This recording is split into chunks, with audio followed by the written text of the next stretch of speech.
aie des faits pour prendre des décisions. Essaie d'être objectif dans ta prise de décision, puis habituellement, les chiffres ou les données permettent d'être objectif.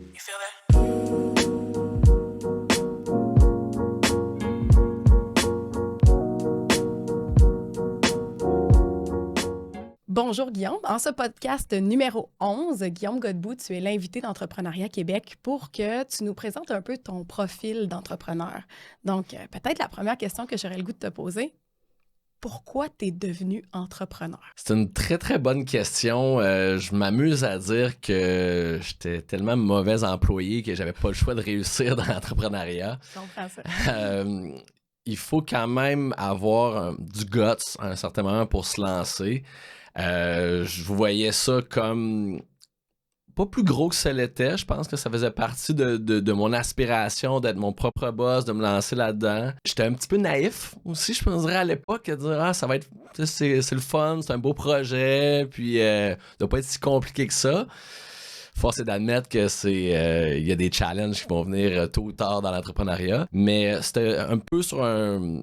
J'aimais l'idée de ma première entreprise, j'aimais ce que ça pouvait nous amener, je croyais au projet, donc j'ai dit « OK, je me lance ». OK, parce que tu as bâti ta première entreprise en sortant de l'université à 23 ans avec deux de tes amis, une entreprise en communication marketing. Après ça, tu as décidé de voler de tes propres ailes pour aller fonder ta propre compagnie qui s'appelle Leadco, qui est une compagnie qui se spécialise dans le lead generation, en français, la génération de prospects ou de pistes. Ouais. Donc, c'est ça que tu fais en ce moment. Ouais. En fait, la communication marketing, toi qui as fait ton baccalauréat en administration, ça sort d'où? Ben, j'avais toujours aimé la publicité en tant que telle. Fait que sans être attiré par les communications, j'aimais les concepts publicitaires, j'aimais le marketing, j'aimais la promotion. Okay. Donc, ça m'a toujours attiré. De là en faire une carrière, ça, c'était peut-être pas prévu de cette façon-là, mais l'opportunité s'est présentée, puis j'ai dit pourquoi pas. OK. Puis, justement, est-ce que c'est l'université qui t'a amené, justement, à être en mesure de dire je pars mon projet, je pars mon entreprise? Est-ce que ton accompagnement vient de là? Ben, pas à 100%. L'université m'a amené peut-être un réseau de contacts, puis peut-être me sortir aussi de ma zone de confort. Là. Moi, je viens de Rimouski, j'ai étudié à l'université de Sherbrooke, première fois en appartement, un peu voler de mes propres ailes. Okay. Donc, ça m'a apporté un petit peu ce guts-là. La formation universitaire était quand même assez très générale. Donc, oui, il y avait des bases sur l'entrepreneuriat, mais il y avait, je pense, un gap important entre la théorie et la pratique. Donc, c'est pour ça que moi, je l'ai appris un petit peu plus sur le tas avec essai-erreur. OK. Puis, il n'y avait pas vraiment d'accompagnement à l'époque. Là. Qu'est-ce que tu as appris? Dans tes leçons là, de tes premières années, quand vous avez lancé votre entreprise, quelles sont les premières leçons que tu es allé chercher? Ben, je pense que la première chose, c'est que chacun avait son rôle parce qu'il y a quand même des dynamiques d'entreprise que tu es plus solo-entrepreneur, puis moi, j'avais des associés. Il faut séparer les rôles puis dire OK, ça c'est mon rôle, je l'assume puis je suis all-in dedans. Okay. Aussi, ben c'est sûr que il faut être un peu touche à tout. OK, t'es responsable de ta destinée, je vais dire ça comme ça. Oui, des fois le comptable va t'aider, mais si tu comprends pas ce qu'il te dit, t'es pas plus avancé. T'es un propriétaire d'entreprise, tu dois faire des ventes. Sinon, il n'y a pas grand monde qui va le faire à ta place. Okay. Fait qu'il y a des rôles que tu dois apprendre puis que tu dois prendre responsabilité, pas toujours te fier sur les autres. Oui, tu peux être aidé par les autres puis chacun a son corps et de sort, mais je pense que l'aspect de prendre la responsabilité de ton succès, ça, c'était quelque chose que j'ai appris plus tôt que tard. C'est-tu plus facile de partir à plusieurs ou d'être tout seul? Parce que là, en ce moment, tu as expérimenté les deux. Il y a des pour et les contre dans les deux modèles, je dirais. Okay. C'est sûr que quand t'as des associés, oui, t'es ton propre patron, mais t'as des comptes à rendre en quelque sorte, tu sais. Tandis que t'es tout seul, ben oui, t'es libre de prendre les décisions que tu veux, de faire ce que tu veux quand tu veux, mais t'as quand même une pression peut-être supplémentaire, t'as pas toujours appuyé sur quelqu'un, ou peut-être des fois, tu sais que lui, il est bon là-dedans, je vais demander conseil avant d'aller trop loin dans quoi que ce soit. Fait que, tu sais, ça dilue le risque, puis ça dilue la pression, je pense, sur un seul individu. OK. Puis le mentorat, le coaching, est-ce que c'est important du moment que tu pars, que tu sois avec des gens ou que tu sois tout seul? C'est très, très, très important parce que, tu sais, l'entrepreneuriat, il n'y a pas deux entreprises bâties pareilles. Okay. Puis il y a des leçons que tu apprends en entrepreneur que tu te le fais dire une fois, OK, ouais, mais je suis pas sûr de comprendre. Tu l'appliques, tu comprends un peu plus, tu te le fais redire, là, tu l'assimiles. Donc, ça t'empêche de faire beaucoup d'erreurs. Puis des fois, il y a des erreurs qui sont très coûteuses. Okay. Puis, comme quoi? Qu'est-ce qui est coûteux comme erreur? Pas nécessairement investir en marketing au départ pour te faire connaître. Okay. Trop te fier sur les autres, puis pas toujours faire des spot checks derrière des choses que tu délègues. Okay. Puis, tu sais, il y a des conseils aussi que tu te fais dire que ça te sauve du temps. Hey, va à gauche et non à droite. OK, mais moi, je m'en allais à gauche, je m'en allais à droite pour X, Y raison. Puis le temps que je me rende compte qu'il fallait que j'aille à gauche versus à droite, des fois, c'est une semaine, des mois, des années même. Donc ça c'est comme ça que le mentorat, tu le vois comme finalement un moyen de trouver des raccourcis pour t'améliorer dans ta pratique à toi. Justement, un mentor qui t'a donné un bon conseil, un de ces conseils-là, ce serait quoi que tu pourrais donner à quelqu'un qui commence ou qui est en entrepreneuriat? J'en ai eu plusieurs bons conseils. Je vais te dire 2 types de conseils. Un conseil, c'est rien prendre personnel. OK. Parce que quand tu es entrepreneur, tu prends les choses personnelles, tu fais des erreurs, tu penses que c'est de ta faute. Oui, des fois, faut que tu prennes la responsabilité, mais il y a des éléments que tu contrôles pas. Faut que tu dissocies, je pense, l'entreprise de la personne. Parce que la personne a fait son mieux dans l'entreprise, mais il y a des facteurs autres que l'individu qui peut être responsable des résultats. OK? Donc, ne rien prendre personnel, c'est une leçon que quand tu fais de la prospection, surtout, tu te fais dire plus de non que de oui. Fait que t'as pas le choix, mané, de comprendre que c'est rien de personnel. Puis aussi de mesurer les choses. En anglais, c'est track the results, tu sais, c'est de mesurer les actions qu'on fait. Je prends l'exemple en marketing. Si, exemple, vous dites, je fais du Google Ads versus du Facebook Ads, pour donner un exemple, ben, c'est important de mesurer qu'est-ce qui fonctionne. C'est du Facebook ou c'est Google? OK, on a trouvé que c'est Facebook, mais dans Facebook, qu'est-ce qui fonctionne? C'est-tu ce message-là? C'est-tu cette audience-là? Mesurer les actions que vous faites, parce que comme ça, c'est beaucoup plus facile pour voir qu'est-ce qui fonctionne en étant objectif. Okay. Parce qu'en tant qu'entrepreneur, j'en côtoie aussi à tous les jours, on a beaucoup de feeling, on a beaucoup de hey, ça c'est le fun, je pense que ça va fonctionner et tout. Mais en anglais, ils disent face the brutal facts.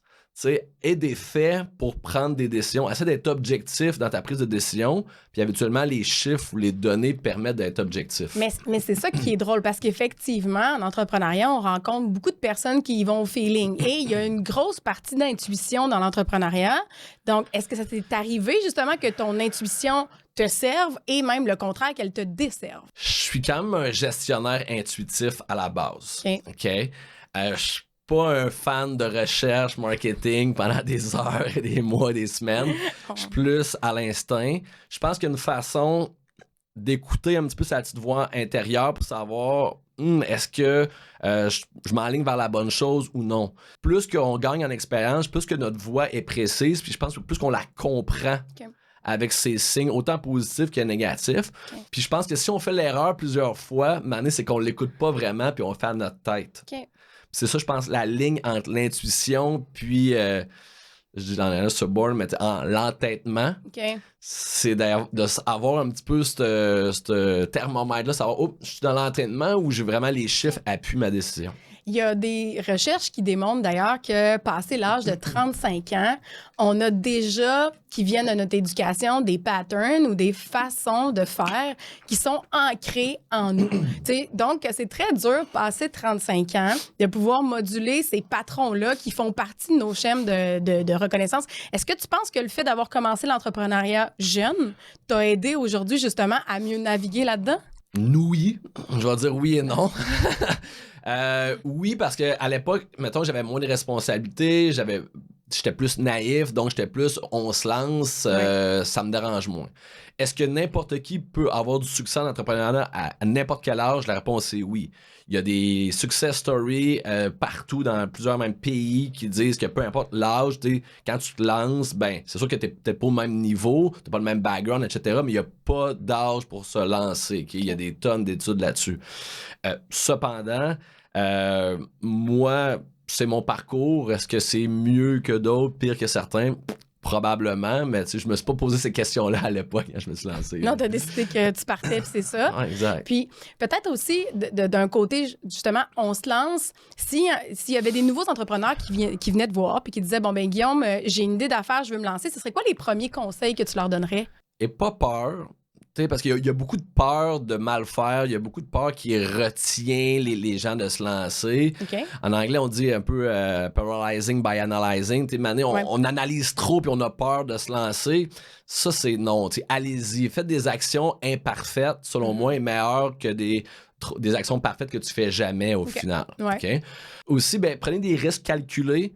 Tu sais, au départ, je pense qu'il faut quand même être un petit peu stratège là-dedans, de pas trop investir tout en partant, d'aller avec des proof of concept, des preuves de concept, y aller étape par étape. Ça, je pense que c'est super important. Parce que je t'ai souvent entendu dire que tu voyais beaucoup d'entrepreneurs investir beaucoup sur le contenant, donc sur leur produit minimum viable, peu importe, puis d'oublier tout l'aspect marketing, publicité. Tout à fait. Ça arrive encore régulièrement qu'il y a des gens qui viennent me voir et qui disent « Hey, j'ai une idée, je veux commercialiser ça, je veux générer des leads par rapport à ça. » Puis là, je leur pose des questions, c'est quoi ton budget? Il y en a qui ont 1000, 5000, 10 000, 100 000, peu importe.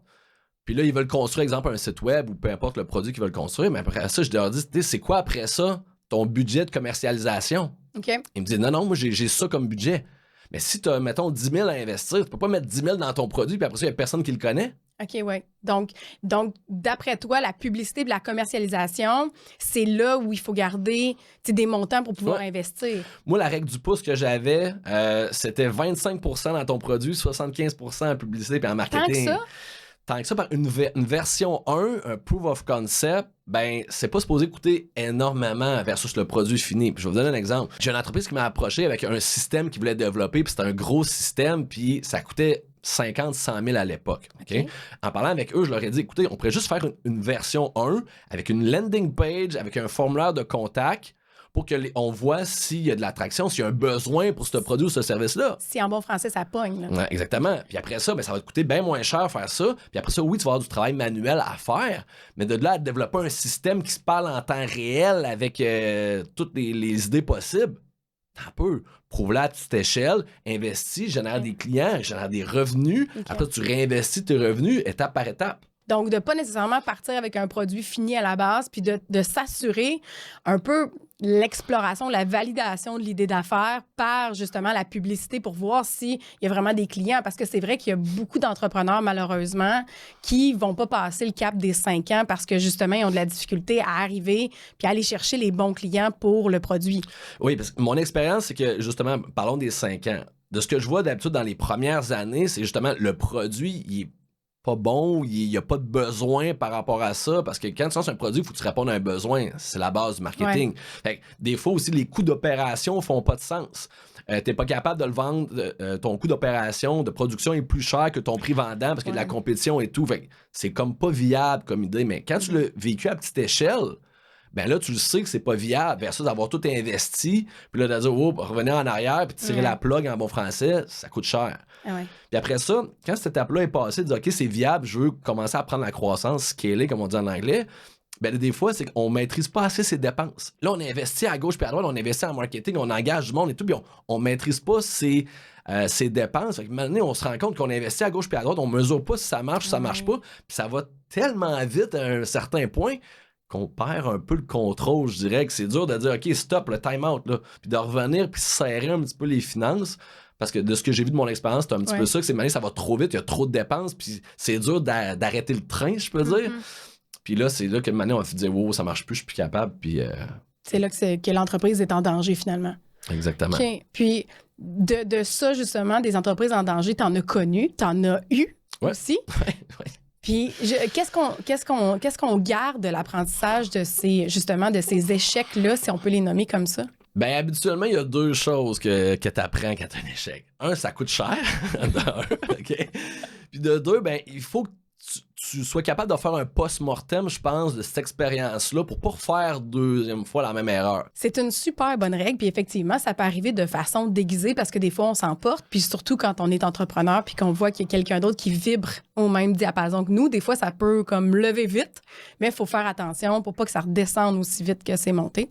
Puis justement, c'est sûr que la formation d'entrepreneuriat Québec, tu ne l'as pas faite. Donc, c'est vraiment une formation que tu as vue, par exemple, puis que tu as vu plusieurs personnes autour de toi, puis sans faire du placement de produit, l'avoir eu, toi, en sortant de l'université, est-ce que tu penses que ça t'aurait amené sur différents chemins? C'est sûr, parce que j'aurais eu une tonne de questions au quotidien que maintenant, j'essaie d'avoir les réponses dans mon entourage, qu'il n'y avait pas nécessairement l'expérience d'avoir géré une business. Puis oui, il y a des gens que j'avais confiance dans mon entourage, mais c'est pas des gens qui vivaient l'entrepreneuriat. Fait que c'est des conseils le fun, puis il y avait à cœur mon bien-être, mais il n'y avait pas d'expérience dans ce domaine-là. Puis il y a d'autres choses aussi que j'essayais, erreur. Maintenant, j'ai pas à répondre. Ben, je vais aller à gauche, puis advienne que pourra, puis je verrai bien. Là. Mais juste d'avoir des perspectives différentes, des fois échanger avec d'autres mondes qui vivent un peu la même situation, ça m'aurait probablement aidé parce que certains moments que j'ai vécu, surtout en démarrage de carrière, que j'avais pas de ressources, j'avais pas accès à rien. Fait que j'ai été chanceux dans mon parcours au final. Mais est-ce que j'aurais pu me sécuriser ou peut-être aller plus loin, plus vite? Ou clairement. Toi, je sais que tu es encore à l'aide des entrepreneurs avec ton entreprise de communication marketing. Je sais que tu as ça à cœur. Puis je terminerai là-dessus. Qu'est-ce que tu aimes quand un entrepreneur arrive devant toi puis que là, ben, tu tentes de l'aider dans son développement marketing? T'as-tu un feeling pour savoir si ça va fonctionner son entreprise ou non? As-tu cette possibilité-là de voir en disant « Ouais, lui, je pense que ça va marcher » ou « Tu sais, lui... » Oui et non. Okay. C'est sûr que là, j'en ai vu tellement d'entreprises, des centaines, voire des milliers, que maintenant, je suis capable de dire, OK, le produit, est-ce que je pense qu'il répond aux besoins? Oui, non. Est-ce que la personne voit son produit de la bonne façon? Est-ce qu'il s'enligne vers la bonne chose ou non? T'sais, là, je suis capable de le voir assez rapidement. Mais c'est un ensemble de facteurs qui fait que ça marche ou non. Puis, moi, justement, mon rôle, c'est... On se rend compte qu'en entrepreneuriat, on est souvent coordonné mal chaussé. C'est facile pour nous d'avoir du recul puis une perspective nouvelle sur les autres, mais sur notre entreprise, des fois, c'est difficile. Fait que demander conseil, demander de l'accompagnement, des fois, c'est des choses qu'on sait, mais qu'on se le fait dire, qu'il fait un dire, OK, ben là, je vais l'appliquer une fois pour toutes.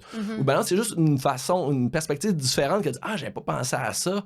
Puis, un conseil pour terminer aux entrepreneurs qui sont soit en entrepreneuriat ou qui se lancent en termes de communication, marketing, en termes de publicité, pour ceux qui nous écoutent puis qui veulent avoir du concret en disant « OK, moi, je suis en train de la lancer, là, puis je veux être sûr que ça pogne, puis je veux que ma publicité soit bonne », ça serait quoi? Ben, il y a 2 étapes par rapport à ça. La première chose, ayez un logiciel de marketing et ayez une structure de marketing avant même d'investir en publicité. Parce que des fois, il y a des gens qui ont des leads, ils ont une base de données où ils vont dans des événements et tout, mais ils n'ont pas de système pour justement vendre à ces leads-là ou les relancer par des séquences courriels, SMS ou faire une infolette, peu importe, mais ayez la structure. Puis après ça, quand la structure tient la route, que votre machine est montée, là, après ça, allez voir la publicité. Okay. La publicité, ça va juste mettre plus de gaz sur le feu, si je peux dire. Mais si vous n'avez pas un bon feu, une bonne structure, ça peut tomber. Puis la publicité, après ça, mais mesurez ce que vous faites. Peu importe les canaux de communication que vous utilisez, mesurez la profitabilité de A à Z. Super. Ben, merci beaucoup, Guillaume. C'était vraiment plein de bons conseils. Merci d'avoir été avec nous au micro. Puis, on te souhaite en fait la meilleure des chances pour le développement de ton entreprise. Merci à vous.